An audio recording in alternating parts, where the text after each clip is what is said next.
The morning of April 12 started like any other peaceful Tuesday in Willowbrook Estates, a quiet suburban neighborhood where the biggest excitement was usually Mrs. Bellatan's prize-winning roses, or the annual block party planning committee meetings. Sarah Daniels was enjoying her second cup of coffee on the back patio with her husband Mike. At 45, Sarah had learned to appreciate these quiet moments. After 22 years of marriage, she and Mike had developed the comfortable rhythms of a couple who genuinely enjoyed each other's company. But peace doesn't last long when a predator moves in next door. The rumble of a large moving truck interrupted the morning tranquility. A young woman was directing the movers with animated gestures. She appeared to be in her mid-20s, dressed in what could generously be called workout clothes, though no one in Sarah's experience wore sports bras and shorts that revealing to actually exercise. Honey, looks like we have a new neighbor. Mike enters with his coffee. At 47, he was still an attractive man, tall, with salt and pepper hair and the kind of steady demeanor that had made him a successful project manager and reliable husband. New neighbor? Hope they're quieter than the college kids who were renting that place 2 years ago. Apparently, she's flashy. As if she could sense their attention, the young woman turned and waved enthusiastically in their direction.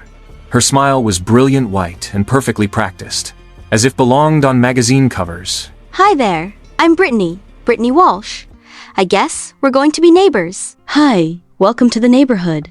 I'm Sarah Daniels, and this is my husband Mike. Brittany's handshake lingered a moment longer than necessary, and Sarah noticed how her eyes immediately focused on Mike with intense interest. Mike, what a strong name. And you're so tall. I bet you're great at reaching high shelves. It was an odd comment, and Sarah felt the first tiny flutter of unease. There was something about the way Brittany looked at Mike, like she was appraising him rather than simply making conversation. While walking inside her house, Sarah asked if Brittany's moving in alone, noting that all the furniture visible in the moving truck seemed designed for one person. Just me. I'm starting fresh after my divorce. Sometimes a girl just needs a new beginning, you know? Well, I'm sorry to hear about your divorce. That must be difficult. Brittany's expression shifted to one of vulnerable sadness, though Sarah noticed it seemed practiced rather than genuine. It's been so hard. My ex-husband was, well, let's just say not all men are as considerate as you obviously are. She directed this last comment specifically to Mike, and Sarah felt her unease deepen. It should have ended there, just a wave and polite small talk. But the thing about women like Brittany, they never settle for the background role. Afternoon barbecue at Jane Daniels' backyard. Kids running around, casual conversations. Brittany makes her entrance. Red sexy dress, high heels, and all eyes subtly shift. It started with little things. The way she walked into a room like she was headlining it. The way conversations quieted around her, especially the married ones. Meanwhile, Brittany laughing a little too loudly at something Mike says while handing him a plate. You're hilarious, Mike. Do you always have that twinkle in your eye, or is that just barbecue magic? Sarah watches from across the yard sipping from her cup. Jane Daniels slides up next to her. Oh, Sarah, that new neighbor is bold. Ah, that's one word for it. Mike said I was overreacting, that she was just friendly. But there's a certain tone, a certain look, and when you've been with someone long enough, you know when another woman is trying to memorize his smile. Late evening, Sarah and Jennifer, her sister, sipping wine at the patio. The crickets chirp in the background. Jennifer was a family therapist who specialized in marriage counseling, and Sarah knew she would have valuable insights into how to handle the Brittany situation. She's not just flirting, Sarah. She's calculating. I want to believe it's harmless, but something feels off. She always finds a reason to talk to Mike. Always when I'm not around. Keep your guard up. Women like her, they start with casual smiles and end with fabricated emergencies. She's playing a long game. That conversation with Jennifer stayed with me for days. I wanted to trust my instincts, but part of me still clung to the benefit of the doubt. The breaking point came on a Saturday morning when Sarah was grocery shopping and Mike was washing his car in the driveway. Brittany standing very close to Mike, wearing what appeared to be an essentially underwear, ostensibly helping him by spraying the hose in ways that seemed more designed to get herself wet. Oh, hi, Sarah. Mike was just teaching me how to properly wash a car. He's such a good teacher. The innuendo in her voice was unmistakable, and Sarah felt her temper flare. This was no longer subtle flirtation. This was blatant seduction happening in her own driveway. How nice! Mike, honey, could you help me carry these groceries inside? I need to put the frozen items away immediately. Mike looked relieved to have an excuse to end the interaction. Once inside the house, Sarah set down the grocery bags and turned to face her husband. Mike, we need to talk. I know what you're going to say. Do you? Because what I'm going to say is that woman is systematically trying to seduce you, and your continued willingness to play along is disrespectful to our marriage. I'm not playing along with anything. I'm just being neighborly. I would never cheat on you, so please stop being paranoid, honey. Am I? Well, neighborly is borrowing a cup of sugar, not wet top car washes. What Brittany is doing is creating sexual situations and positioning herself as available to you. Tell me honestly, when was the last time she asked me for help with anything? When was the last time she even acknowledged my existence unless I was standing right there? She's not interested in being a good neighbor. She's interested in breaking up our marriage and positioning herself as your replacement wife. The blunt statement hung in the air between them. Mike looked genuinely shocked, as if this possibility had never occurred to him. That's crazy, Sarah. You really think she's trying to break us up? I think she's trying to create a situation where you start thinking of her as more attractive, more fun, and more appreciative than your boring old wife. I think she's trying to make you feel like a hero and a stud, which are very attractive feelings for a man in his late 40s who's been married for over 20 years. The accuracy of Sarah's assessment was evident in Mike's expression. He looked uncomfortable, as if she'd identified feelings he hadn't even acknowledged to himself. Mike, you're human, and she's very attractive and very determined. If you keep putting yourself in situations where she's throwing herself at you, eventually your resistance might wear down. One afternoon, the doorbell rang. Through the front window, they could see Brittany standing on their porch, wearing a sundress that's both demure and revealing. Sarah opened the front door with her best, polite, but cool expression. Yes? Hi, Sarah. I was wondering if I could borrow Mike for just a few minutes.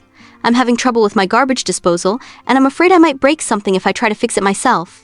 The request was perfectly reasonable on the surface, but Sarah could see through it immediately. A garbage disposal problem was the kind of issue that would require Mike to be alone with her. Actually, garbage disposals can be tricky. You should probably call a professional plumber. I can give you the number for the company we use, okay? Oh, but I thought maybe Mike could just take a quick look.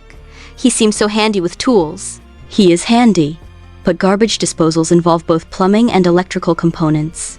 If something goes wrong, you could be looking at expensive repairs or even a safety hazard. Sarah also said that a professional is really the way to go, and she gets the number, effectively ending the conversation by walking toward the kitchen to get her phone. After Brittany left, Mike emerged from the kitchen where he'd been listening to the entire exchange and told Sarah that she handled it well. Honey, she doesn't have a garbage disposal problem. She has a married man problem, and we need to figure out how to solve it before she escalates to tactics that are harder to deflect. That evening, Sarah met again with her sister Jennifer, who had always been her closest confidant and wisest advisor. She's a classic marriage predator. They target established couples because married men often represent stability, financial security, and emotional maturity. Plus, there's the challenge factor. Some women are specifically attracted to the idea of winning a man away from his wife. What do I do about it? Mike is finally starting to see what she's doing, but she's not going to give up just because I handed her a plumber's phone number. You're right. She'll escalate. Women like this usually try a vulnerability play next. She'll create some kind of crisis or emergency that makes refusing to help seem cruel and unreasonable. And it could be anything. A break-in, a medical emergency, family crisis, car accident, something that requires immediate assistance and puts Mike in the position of being her rescuer. Sarah felt a chill of recognition. Jennifer's prediction sounded exactly like something Brittany would orchestrate. She asked Jennifer on how she can protect Mike in her marriage. You involve other people. Make it impossible for her to isolate Mike or create scenarios where he's alone with her. And you document everything, because women like her play victim if their schemes fail. Following Jennifer's advice, Sarah began a careful campaign to protect her marriage and her neighborhood. She started by reaching out to Patricia. Patricia was in her early 40s with 3 young children and a husband who worked long hours as a contractor. Well, she hasn't approached Carlos yet, but I've noticed her watching when he works on his truck. She was standing at her mailbox for 20 minutes, just staring at him. It was weird. The pattern was becoming clear. Brittany was systematically evaluating the married men in the neighborhood and targeting those who seemed most approachable or helpful. Next stop was the Hendersons next door, where she found Janet in her garden. She was a retired teacher in her 60s who had lived in the neighborhood for over 30 years and knew everyone's business. Oh, that young woman. She introduced herself to my herald last week when I was at my book club, and asked him to help her move a dresser. My herald was going to help, but good thing I came home early, and I suggested she hire proper movers for furniture that heavy. Harold's back. Isn't what it used to be, no? Sarah's final conversation was with Bellatan. Her husband Angelo was a successful accountant, and their perfectly maintained yard suggested as good target for someone needs help with home maintenance. She's already asked Angelo to help her set up her sprinkler system, but I just recommend have a good landscaping company instead. Well, something about her just doesn't sit right.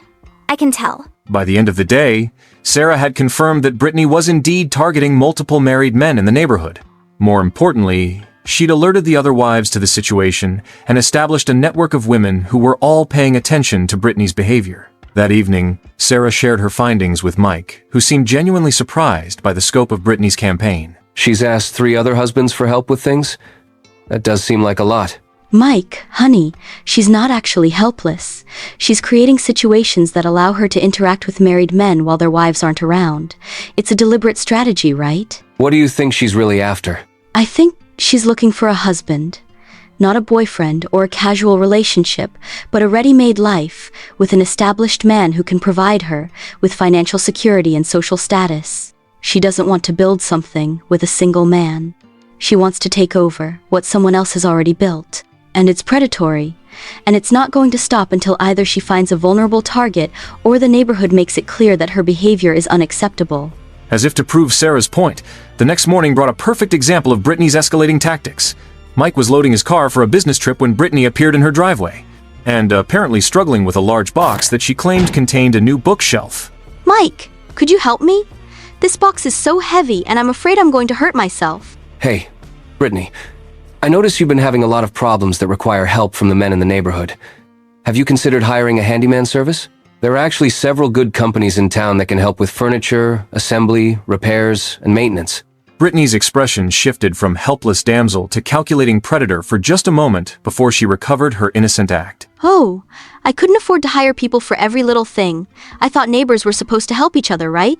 They are, but good neighbors also don't want to impose too much on others.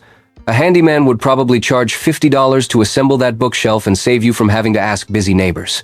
It was a gentle but firm boundary, and Sarah felt a surge of pride in her husband's handling of the situation while she watched from her kitchen window. He was being kind but not accommodating, helpful but not available for exploitation. Brittany accepted Mike's suggestion with reluctance, and Sarah noticed that she didn't struggle at all with the box. Jennifer's prediction about escalation proved accurate exactly 1 week later. Sarah was at her monthly book club meeting when her phone rang with Mike's number. Sarah, honey, I need to tell you something. Brittany came over about an hour ago, really upset. Sarah felt her stomach drop. This was exactly the kind of manufactured crisis Jennifer had warned her about. She asked Mike, where is Brittany at that time? She is in our living room. She's pretty shaken up. I made her some tea and called the police myself to make sure they were actually investigating. They said they hadn't received any reports of a break-in attempt on Oak Street today. Sarah closed her eyes, feeling a mixture of vindication and fury. She told Mike that Brittany is lying. I'm starting to think you might be right. When I told her what the police said, she claimed she must have misunderstood what the officer told her earlier. But Sarah, honey, she's crying and seems genuinely scared. She's just acting scared. There's a difference. Honey, I need you to listen to me very carefully. Do not let her spend the night in our house. Do not be alone with her for any extended period, and document everything she says and does. What should I do? I can't just throw her out if she's genuinely afraid. Tell her you're going to call a locksmith to help her secure her house better and offer to pay for it. If she's really worried about security, she'll accept. If she's lying, she'll refuse. Sarah hurried home from book club to find Mike in the kitchen and Brittany in their living room, wearing what appeared to be pajamas despite the fact that it was only 7 o'clock in the evening. Sarah! Oh, Mike told me about the locksmith idea. That's so sweet of you both to offer, but I couldn't let you spend money on my problems. Actually, I have an even better idea. My sister Jennifer is a therapist who specializes in helping people deal with trauma and anxiety. She's given me some great techniques for feeling safe in new environments. Would you like me to call her? I'm sure she'd be happy to talk you through some coping strategies. Brittany's eyes widened slightly, and Sarah could see her calculating whether this offer was safe to accept, or if it might expose her deception. That's very kind, but I think I'm feeling better now. Being around good people like you and Mike has really helped calm my nerves. I'm so glad. But you know, it's still early evening. If you're feeling better, you should probably head home before it gets too late. Mike has an early meeting tomorrow. Thank you both for being so understanding. It means so much to have neighbors I can count on. The next evening, Brittany appeared at their door again, this time wearing a flowing dress and carrying a bottle of wine. Just want to thank you both again for yesterday, so I brought wine. I thought maybe we could all have a drink together and get to know each other better. That's thoughtful, but we're actually having a quiet night in. Mike has reports to review, and I'm catching up on some reading. Oh, I could help Mike with his reports. I used to work in an office before my divorce. I'm very good with paperwork and organization. The offer was absurd. Mike's work involved confidential client information that couldn't be shared with neighbors, but it revealed Brittany's desperation to create any excuse for extended interaction. Thanks, but Mike's work is confidential. Maybe another time. Well, maybe I could just come in for a few minutes? I hate to drink alone, and I don't really know anyone else in the neighborhood yet. Actually, you should meet the other neighbors. The Hendersons next door are wonderful people, and Janet makes the best cookies in the neighborhood. I'm sure they'd love to have a glass of wine with you. It was a brilliant redirect, offering Brittany social interaction while ensuring it wouldn't be with Mike. If Brittany were genuinely interested in making friends in the neighborhood, she would accept. Oh, I don't want to bother them this late in the evening. It's only 7:30. Perfect time for neighbors to chat. I'll walk you over and introduce you properly. Come on, let's go. And once inside the Hendersons' warm, watchful home, the game was over. No Mike, no private audience. Just coffee, pie, and a retired teacher with a sixth sense for drama. Brittany excusing herself after a dull hour. Sarah walking home with a smirk. It was a surgical strike. No yelling, no drama, just redirection. Brittany left with her wine. Calm house at night, knocking at the door. Brittany's disheveled silhouette on the porch. It always ends with a final act, the desperate attempt, the last play. Sarah, I need help. My water heater burst, my basement's flooding. It could have been real. But Sarah had seen this show before, and she wasn't about to let Brittany drag Mike into another scene. Sarah handing her clothes through the door, calm but suspicious. Get dressed. Then tell me what happened. Brittany's panicked explanation. Vague, rushed, inconsistent. She claimed chaos. A loud bang, rushing water, and a dead phone. But something was off. Too dramatic, too convenient, and just like clockwork. Maybe Mike could come over? He's so handy with repairs. There it was. The real reason for the flood. She didn't need help. She needed an audience. A male one. Sarah calls the pros calmly, stating Brittany's address. Sarah didn't argue. She didn't accuse. Firefighters arriving. Brittany looks visibly thrown off. Firefighters inspecting her home. They found a puddle. A loose connection. Nothing a wrench couldn't fix. No emergency. Just theatrics. Sarah must do something about it. So the wives gathered like a council. Names and mini backstories. 6 women. Different lives. Same story. Manufactured emergencies. Revealing outfits. She was calculated. We tell her the truth. No drama, just clarity. Next day. The wives are in semicircle at Brittany's door. She opened the door ready for a date. Instead, she found a tribunal. We want to talk about your behavior in this neighborhood. You're targeting married men, and it stops now. Montage of the women calling out Brittany's tactics. Linda with the folder. Elena with the receipts. Every line of defense she tried, failed. They're grown men. I'm just friendly. You're all overreacting. But they had documentation, timelines, witnesses. You're not here for friends, you're here to hunt. But what you don't understand is that happy marriages are stronger than your manipulation tactics. If you want a relationship, meet single men. Or don't break families. Just to feel wanted. So, here's what's gonna happen. You're gonna behave like a respectful neighbor instead of a marriage predator. Brittany's face shifts. The innocent mask falls off. No more sweet girl next door, just cold frustration. The mask cracked. And underneath? A woman who thought she could outwit wives who've spent years navigating careers, kids, cheating suspicions, and emotional warfare. We weren't born yesterday, dear. We've all seen women like you before. Women who think married men are easier targets because they're stable and established. And even unhappy marriages deserve the chance to work on their problems without interference from predators looking for easy opportunities. So, you're going to stop targeting our husbands, And if I don't? Well then, you'll find that this neighborhood can be very unwelcoming to people who threaten family stability. Word travels quickly. In small communities, dear. Employment opportunities, social invitations, business recommendations. All of these things depend on reputation, right? The implied consequences were clear without being threatening. Brittany would find herself isolated and unwelcome if she continued her inappropriate behavior. The next morning, a for sale sign appeared on her lawn. Within 2 weeks, Brittany was gone, having found a buyer who was willing to close quickly. She left without saying goodbye to any neighbors. Mike and Sarah watching the moving truck. Do you think she learned her lesson? probably not. But she learned that this neighborhood won't tolerate marriage predators. Maybe that's enough. 6 months later, peace returns to Oak Street. The disruptive neighbor, Brittany, is long gone. Her house now owned by a sweet retired couple. What she left behind wasn't just an empty home, but a stronger, more united neighborhood. The wives who once quietly observed now share real friendships born from standing up for each other. Even the husbands, initially doubtful, come to respect the courage it took to protect their marriages. Sarah and Mike's bond grows deeper. Their marriage strengthened, not shattered, by the test. Sarah never doubted Mike. She simply chose not to ignore a threat others might have dismissed. Together, they and the neighborhood learned that marriage is personal, but protecting it is communal. When people stop tolerating toxic behavior and choose to act collectively, manipulation doesn't stand a chance. In the end, Brittany's exit was quiet, but the message was loud. This community protects its own.